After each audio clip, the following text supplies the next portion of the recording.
తెలివి, ధైర్యం, భయం ఈ మూడింటికి ఎప్పుడైనా యుద్ధం జరిగితే ఎలా ఉంటుందో తెలుసా? అలాంటి ఒక అద్భుతమైన కథ గురించి ఈరోజు మనం తెలుసుకోబోతున్నాం. అదే రైతు తెలివి, అడవి పిశాచం. ఇక ఆలస్యం చేయకుండా రండి ఆ కథలోకి వెళ్ళిపోదాం. సరే, కథ ఎక్కడ మొదలవుతుందంటే ఒక చిన్న ప్రశాంతమైన ఊరన్నమాట. అంత బానే ఉందనిపిస్తుంది కదా. కాని ఆ ప్రశాంతత వెనుక ఒక నీడ దాగి ఉంది. ఆ ఊరికి పక్కనే ఉన్న అడవి ఉంది చూశారా, అది కేవలం చెట్లు పుట్టలున్న చోటు కాదు. అది ఎప్పటినుంచో వస్తున్న ఒక భయానికి నిలయం. ఇప్పుడు ఈ కథలో ఇద్దరు ముఖ్య పాత్రలు ఉన్నారు. ఒకరేమో ఒక మామూలు రైతు, మరొకరేమో ఒక భయంకరమైన పిశాచం. ఒకరు మంచికి ప్రతీకైతే మరొకరు అడవిలోని చీకటికి ప్రతీకన్నమాట. సరే, ఆ పాత్రల గురించి కొంచెం వివరంగా చూద్దాం. మన కథానాయకుడు పేరు రామయ్య. తను చాలా నిజాయితీపరుడు, ప్రశాంతమైన మనిషి. మరోవైపు ఆ అడవిలో ఉండే పిశాచం. దానికి తన బలం మీద చాలా అహంకారం. ఇప్పుడు అర్థమైంది కదా, వీళ్ళిద్దరి మధ్య జరిగే పోరాటమే ఈ కథ. అంతా ఇలా సాఫీగా సాగిపోతున్నప్పుడు ఒకరోజు సాయంత్రం కథలో ఒక ఊహించని మలుపు వస్తుంది. మన రామయ్య తీసుకున్న ఒక చిన్న నిర్ణయం తన జీవితాన్నే మార్చేస్తుంది. అసలేమేందంటే ఆ రోజు సాయంత్రం రామయ్య పొలం పని ముగించుకొని కొంచెం తొందరగా ఇంటికి వెళదామనుకున్నాడు. అందుకే అడ్డదారి కోసం వెతికాడు. మరి ఆ అడ్డదారెక్కడుంది? అదే ఆ భయంకరమైన అడవిలో. ఊళ్ళో వాళ్లంతా అటు వెళ్ళొద్దు, ప్రమాదం అని చెప్పినా సరే ధైర్యం చేసి ఆ అడవి దారిలోనే అడుగుపెట్టాడు. అంతే, తను అడవిలోకి అడుగు పెట్టాడో లేదో వాతావరణం మొత్తం మారిపోయింది. ఒక్కసారిగా పెద్ద గాలి, చెట్లన్నీ గట్టిగా ఊగిపోయాయి. సరిగ్గా అప్పుడే తన ముందు ఆ భయంకరమైన పిశాచం ప్రత్యక్షమై ఇలా సవాలు విసిరింది. ఇంకేముంది, రామయ్య జీవితం ఇప్పుడు ఆ పిశాచం పెట్టే పరీక్ష మీదే ఆధారపడి ఉంది. ఇక్కడ్నుంచే అసలు కథ మొదలవుతుంది. ఇది కత్తులతో, కండబలంతో చేసే యుద్ధం కాదు. ఇది పూర్తిగా తెలివితేటలతో చేసే యుద్ధం. ఆ పిశాచమిప్పుడు 3 చిక్కు ప్రశ్నలు అడగబోతోంది. సరే, పిశాచం అడిగిన మొదటి ప్రశ్న, ఈ ప్రపంచంలో అన్నిటికన్నా వేగవంతమైనది ఏది? దీనికి ఎవరు సమాధానం చెప్పలేరులే అని దాని ధీమా అన్నమాట. కాని రామయ్య ఏమాత్రం కంగారు పడకుండా చాలా ప్రశాంతంగా చెప్పాడు. మనిషి ఆలోచన. ఎంత అద్భుతమైన జవాబు కదండి! ఆలోచించి చూడండి.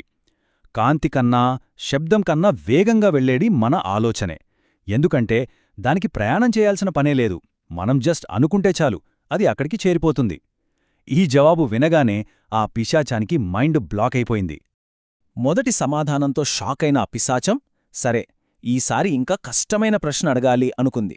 ఈ ప్రపంచంలో అన్నిటికన్నా బలమైనదేది అని అడిగింది. ఈసారైనా సరే రామయ్యను ఓడించాలని దాని పట్టుదల. సత్యమని చెప్పాడు రామయ్య. ఎందుకంటే ఆలోచించండి, ఏ శక్తైనా, ఎంత పెద్ద అబద్ధమైనా నిజాన్ని కాసేపు దాచగలదేమోగాని దాన్ని నాశనం చేయలేదు. చివరికి గెలిచేది ఎప్పుడూ నిజమే. ఈ జవాబు విన్న పిశాచానికి మెల్లగా కోపం రావడం మొదలైంది. ఇక చివరి ప్రశ్న ఇదే డిసైడ్ చేయబోతోంది.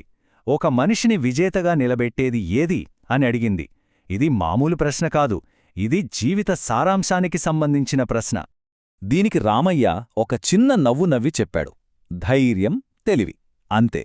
ఆ ఒక్క జవాబుతో పిశాచాన్ని పూర్తిగా ఓడించేశాడు. ఒకసారి ఆ ప్రశ్నాజవాబులను మళ్ళీ చూద్దామా? వేగవంతమైనది మనిషి ఆలోచన, బలమైనది సత్యం, విజయాన్ని ఇచ్చేది ధైర్యం, తెలివి. చూశారా, రామయ్య చెప్పిన జవాబుల్లో ఎంత లోతైన అర్థముందో? సరే, ప్రశ్నల పరం అయితే ముగిసింది. రామయ్య తన తెలివితో గెలిచాడు. మరిప్పుడు ఏమైందో చూద్దాం. పిశాచానికి కోపం వచ్చినా సరే రామయ్య చెప్పినవి నిజాలనే దానిక్కూడా తెలుసు. అందుకే తన ఓటమిని ఒప్పుకుంది. అంతేకాదు, రామయ్యను పొగిడింది కూడా. నువ్వు నిజంగా నిజాయితీపరుడివి, ధైర్యవంతుడివి. ఇకపై నేను ఈ ఊరి జోలికి రాను అని మాటిచ్చింది. చెప్పినట్టే ఆ పిశాచం అక్కడ్నుంచి మాయమైపోయింది. రామయ్య క్షేమంగా ఇంటికి చేరుకున్నాడు. తన ధైర్యం, తెలివి వల్ల ఆ గ్రామానికి పట్టిన పీడపోయింది. ఆ రోజునుంచి ఆ ఊరి ప్రజలంతా ఎలాంటి భయం లేకుండా బతికారు. అయితే ఈ కథ కేవలం విని వదిలేయడానికి కాదు. ఇందులో మనందరి జీవితాలకి పనికొచ్చే ఒక ముఖ్యమైన సూత్రం దాగి ఉంది. ఏంటో ఆ సూత్రం? ఇప్పుడు దాని గురించే మాట్లాడుకుందాం. ఈ కథ మనకు చెప్పే నీతి ఒక్కటే.